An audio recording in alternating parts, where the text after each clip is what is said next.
officially less than 100 days away from the greatest spectacle in racing. The countdown is on for the Indianapolis 500, which airs Sunday, May 24th on Fox 44. We are blessed this morning. Joining us now, we have a very special guest to talk about the excitement building towards race day. Mr. Doug Boles, president of IMS. How are you this morning, sir? Well, I'm good, and we're down to 94 days. It's amazing. It just seemed like yesterday we were at 100 days. It goes so quick, and we'll be racing the 110th running of the Indy 500 very soon. It's just flying by. So let me just start off right there. What does this milestone mean for you and the entire team over at the Speedway? I think really it just means you're in execution mode, right? We spend so much time, really about 18 months, planning each Indy 500. And so when you get to inside 100 days, you're kind of at that 3-month mark. That's really the point at which you go, okay, we can't add anything else. Let's just execute what we have and get ready. And it's a lot of excitement for all of us, just like it is for our fans who can't wait to come back every year to, to Indianapolis and see their friends, see their family. It's a big family reunion with a race going on. Now, this is I can't imagine what it's like trying to prepare for something like this year after year. So if you could kind of give us an idea of the magnitude of this countdown as it begins.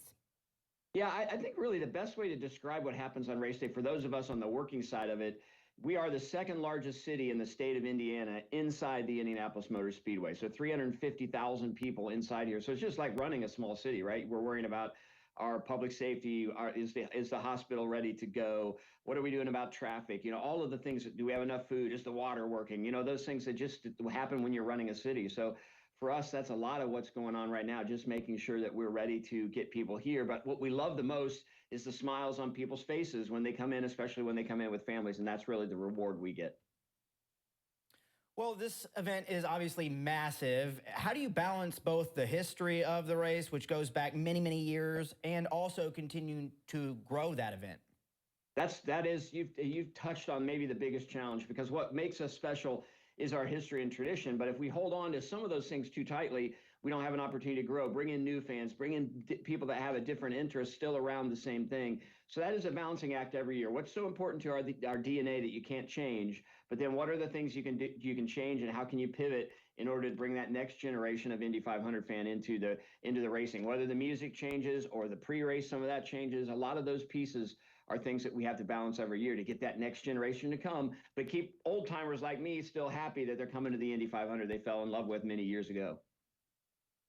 Now, with this being, the spectacle of racing, obviously in Indianapolis, this is your all's baby, but this is also really important to people around the entire country. So kind of give us an idea of, what is so special about this race for not only Indianapolis, but the entire country?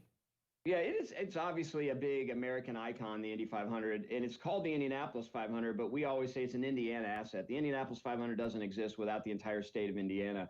And if you look at the demographic of people in our state, they come from everywhere, whether it's Evansville to Fort Wayne, Gary, Indiana, down to the outside of Cincinnati, on this side of the Indiana border. There's so much support for the state of Indiana. But in the grandstands, every single state is represented in the grandstands. We've got over 40 countries that come to this event.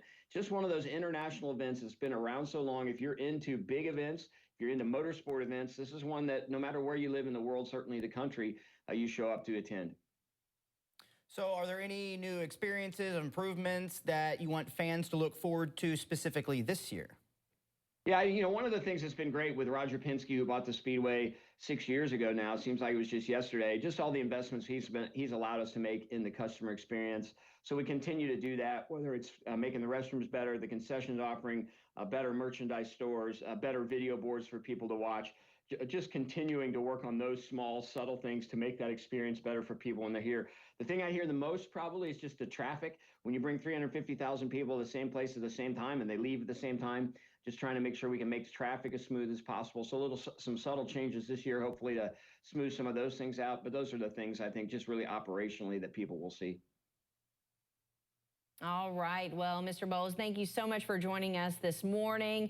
We've heard some really good things, and I know this is getting a lot of people pumped up for May 24th, which you can view on Fox 44. Mr. Boles, have a good rest of your day, and good luck. All right. Thanks for having me.